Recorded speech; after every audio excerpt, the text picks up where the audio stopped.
Jesus told his disciples, There was a rich man whose manager was accused of wasting his possessions. So he called him in and asked him, What is this I hear about you? Give an account of your management, because you cannot be manager any longer. The manager said to himself, What shall I do now? My master's taken away my job. I'm not strong enough to dig, and I'm ashamed to beg. I know what I'll do, so that when I lose my job here, people will welcome me into their houses.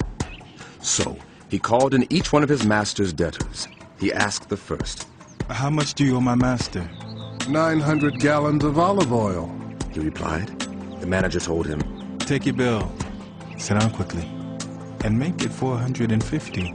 Then he asked the second, And how much do you owe? 1,000 bushels of wheat. He replied. He told him, Take your bill and make it 800. The master commended the dishonest manager because he had acted shrewdly. For the people of this world are more shrewd in dealing with their own kind than are the people of the light.